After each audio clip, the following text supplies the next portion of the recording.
Hello, friends and family of Second Presbyterian Church. This is a wonderful week at Second Presbyterian as children from the church and the community are gathering for Vacation Bible School. I love seeing the children here in the church. I'm reminded how Jesus loved children. Remember what he said? "Let the little children come to me. The kingdom of heaven belongs to such as these." I find my own life enriched by the children of the church, and I feel blessed when there's an opportunity to get to know them. It's why I love doing the Time for Children in the midst of worship. The theme for Bible school is God's Big Garden. You can see the beautiful scenery behind me that is part of Vacation Bible School. It's a beautiful setting for that theme. Well, yesterday at the gathering, Grant had the kids act out a story that Jesus told that's called the parable of the sower. Now, Luke tells it like this. While a large crowd was gathering and people were coming to Jesus from town after town, he told this parable.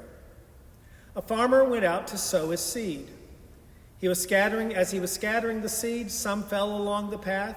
It was trampled on, and the birds ate it up. Some fell on rocky ground, and when it came up, the plants withered because they had no moisture. Other seed fell among thorns, which grew up with it and choked the plants. Still, other seed fell on good soil. It came up and yielded a crop, 100 times more than was sown. When he said this, he called out, "Whoever has ears to hear, let them hear."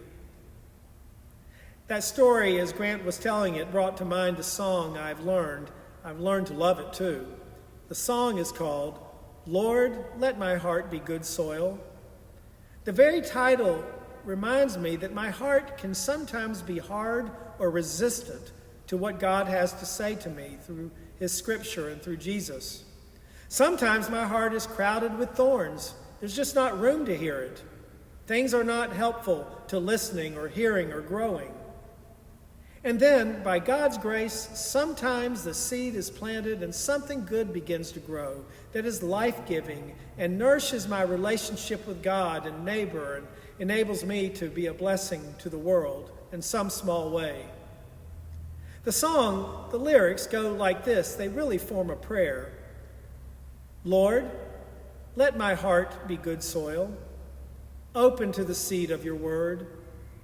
Lord, let my heart be good soil, where love can grow and peace is understood. When my heart is hard, break the stone away.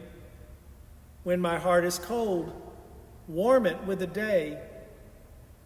When my heart is lost, lead me on your way. Lord, let my heart, Lord, let my heart, Lord, let my heart be good soil.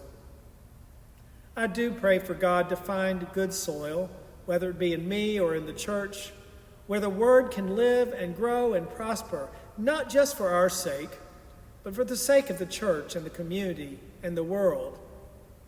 That's the very reason the seed is planted, of course, to help God's garden grow.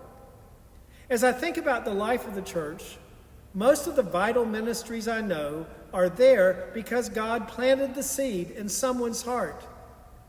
Maybe they noticed the pain in the world and they wanted to do something about it. Or maybe they simply had a dream or vision. In whatever reason, the seed was planted and it grew into something beautiful as you nurtured the seed. I invite you to think about the great ministries here at Second Presbyterian Church and think about how all of them started with a seed, a dream. So if I may, I'd like to suggest that the mission study conversations and surveys that are about to happen are an opportunity to listen to God, to listen to your heart, to pay attention to the passions and gifts, to share them with the leadership. It's an opportunity to plant some seeds around here. So we invite you to join in a conversation for lunch on Sunday, July 10th, or for dessert on Wednesday night, July 20th. We want everyone in the church to complete a survey, whether or not you're able to attend one of those events. At the events, you'll be asked to share joys and challenges and dreams as you reflect upon life at Second Presbyterian Church. You'll be asked to do the same in the surveys as well. You'll be asked to think about the kind of leader God may be calling to serve you next as the senior pastor. In these conversations and in the surveys, you are planting seeds, and you're asking God to provide for the growth as God will use us. This reminds me of something Paul wrote to his friends in Corinth. They were in conflict over leadership. They were arguing. It seems they were divided over the leaders. Some people loved Paul. He was a great leader. Others loved Apollos. He was another great leader of the early church. But it seems the people were following them as personalities and preachers they came to know. They had their favorite preachers. And certainly they had reason to be admired. They were leaders who had helped the church grow and prosper. They were good leaders of the church. But churches can become attached to their leaders over time.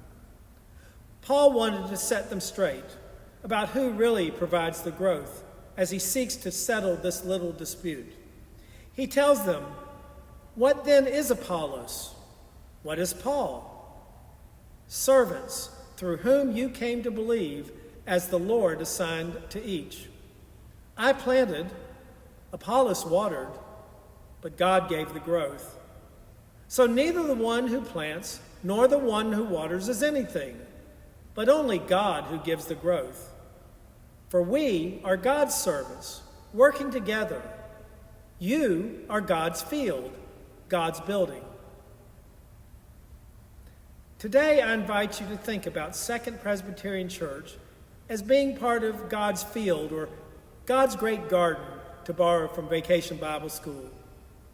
Over the years, I've often told congregations I've served that while we may not be able to do everything we would like, everything that is needed in the world, what we can do is this.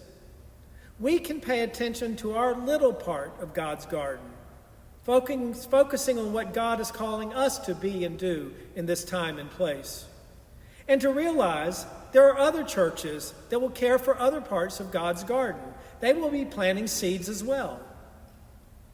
But this is a time for us to stop and reflect in the life of our little garden at Second Presbyterian, and to think about what seeds of mission and ministry we're called to plant here for the coming years. What is God calling this church to be and do that will be a blessing in the years to come to people in the church, the community, and the world? As you prepare for the mission study, I invite you to think about that as we think about coming together in conversations. Listen to each other, listen to God, and think about the wonderful seeds that are about to be planted again here at Second Presbyterian Church. Happy gardening.